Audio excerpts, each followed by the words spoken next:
Welcome back to Watching Headlines Now. It's been a month now since the Neyveli Lignite Corporation contract workers went on strike, and a solution is far from sight.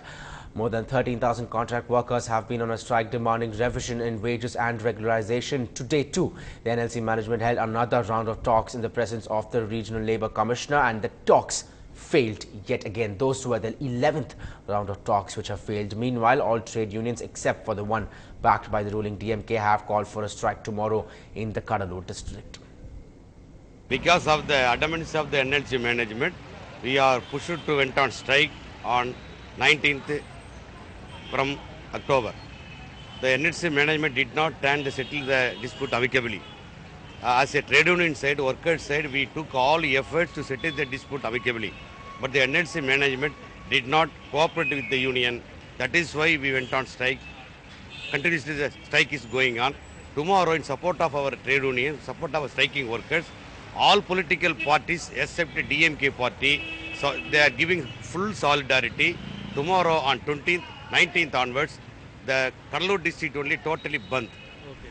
Meanwhile, the Sterlite Industries at the Tuticorin district can perhaps now breathe a temporary sigh of relief. The Supreme Court has extended the stay against the closure of the company, directing them to submit reports by NIRI, which conducted study on the impact of the environment issues. The court had also directed Sterlite to file an affidavit on steps taken to dispose the solid waste by the company.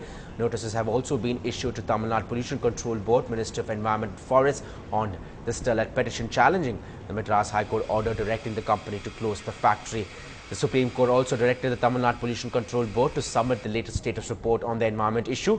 The stay will continue till the second week of December, when the case will be taken up for hearing.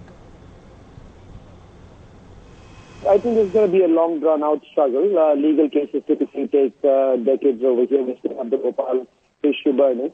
There is not only an issue of a factory that is illegally set up. The 1995 factory, which is the Gulf of Mannar violation, is one violation. In 2004, there's a second violation where entire factory complex was set up without permission. And even today, the factory continues to operate in violation of legal norms. I visited Tuticorin this last weekend, and I found that contrary to what the company claims, that it is a zero-discharge company, there was effluent from their gypsum dumps leaching into and towards the village of Milavitan. Cattle deaths and goat deaths. I think that if a true picture were to be released, the factory would be in serious trouble. Ndtv senior correspondent Madhu Bharati also told us how significant this is for the company.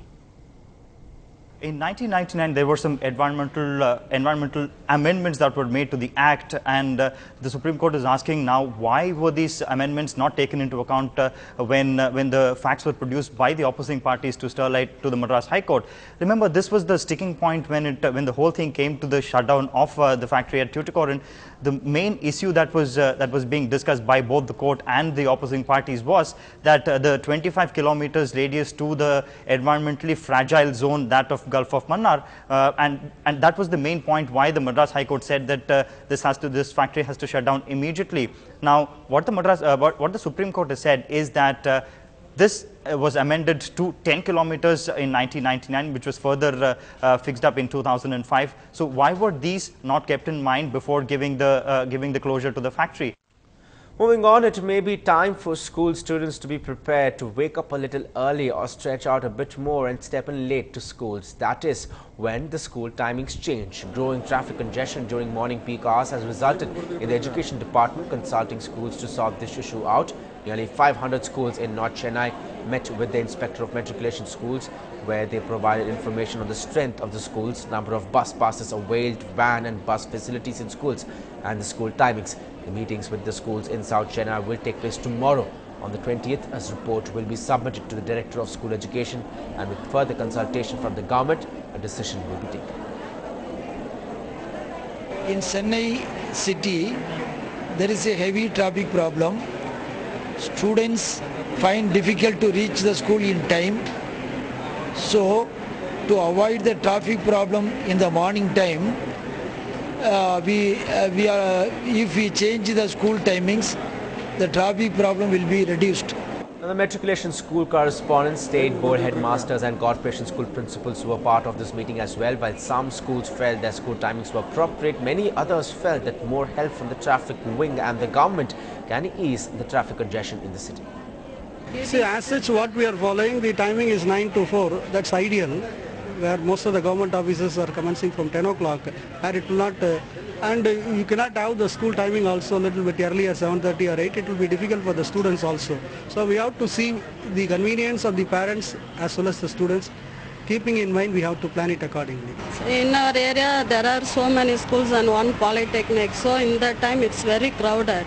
If they provide any traffic policeman or any traffic signal post, it will be helpful for us to, for our students.